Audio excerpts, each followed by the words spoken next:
Typical monitoring for patients that undergo therapy for multiple myeloma include blood work and urine testing, and usually it's done every cycle. So at the end of the cycle, blood is drawn and a urine test is done, and the results are being reviewed before the initiation of the subsequent cycle. In my practice, if I have a 4-week schedule, for example, I would think of doing the therapy if the dosing is the first 3 weeks and the 4th week off. I usually would draw the labs in the end of the 3rd week and spare the patient from having to come in and do blood work. It certainly could be done during the 4th week, but I would give my patients a break from coming into the clinic. When they come back, day 1 of cycle 2, we would review those results and they would all be back, and we will make sure that everything looks good, it's safe to proceed, and also we see that there is evidence that the therapy works. And then I would repeat that again. If I have a 3-week schedule and the dosing is every 2 weeks and the 3rd week is off, again, I would typically in my clinic do the labs in the end of the 2nd week. I would do it the last day of infusions or injections for that regimen, and spare the patients from coming in during the off week.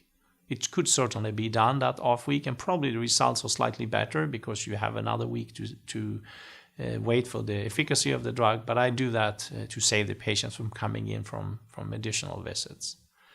When the patient has been monitored over several cycles and you see that the protein's clear, if there is no monoclonal protein, the light chains are gone, if it's light chain secretory disease, the guideline would say that to confirm a complete response, in this case would be a suspected complete response, you would have to do a bone marrow biopsy.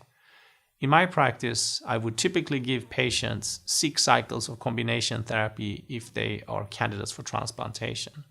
I would, at the end of that 6th cycle, do a bone marrow biopsy. I would use that to guide for the therapy to mobilize the stem cells, whether it can be done with G-CSF and plerixafor, or if you need to use cyclophosphamide, for example.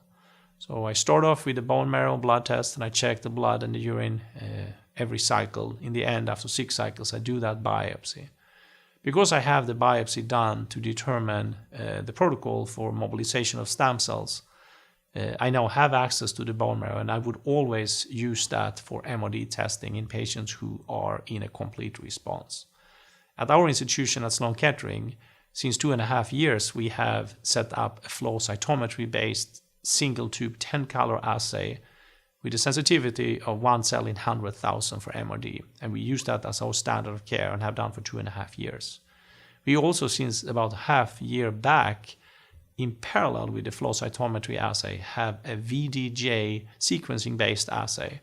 So we can also track molecularly for MRD, and that has a sensitivity of 1 cell in a million. And both these tests are part of our standard of care profile and our pipeline. So we offer these to every patient that comes. For patients who are not transplant candidates, we would offer them to do a bone marrow biopsy if they continue to receive combination therapy and they are clear in their blood with a suspected CR, or if they go on maintenance, we would do the same. The case we discussed today, the 74-year-old woman who presents with a new diagnosis of myeloma, as we discussed, there are so many different treatment options. And also there are a lot of things that are changing in terms of the workup, the prognostic tools we have access to. We didn't spend very much time talking about imaging, but I think there is going to be new imaging beyond all the new tests in the blood and the bone marrow. There will also be new MRD tests probably in the blood. In parallel with this, there are very many new drugs in development. Maybe not for a 74-year-old patient, CAR T-cell therapy is the first therapy we are thinking of given the toxicity profile. But there are very many other drugs in development. We have the bispecific monoclonal antibodies. There are drug conjugates that are linked to the antibodies. And there are also many small molecules. My projection is that we probably will see maybe 5 new drugs approved for the treatment of myeloma in the coming few years. And I'm convinced that with all the new drugs that we already have and the drugs that are in pipeline, we will continue to see high rates of minimal residual disease negativity And that will continue to drive MRD negativity also from a regulatory perspective. I think within a few years, the FDA will accept MRD as a regulatory endpoint for drug approval, and that will just continue to speed up drug approval, and there will be many more drugs approved in the coming few years. And these are all great news for our patients.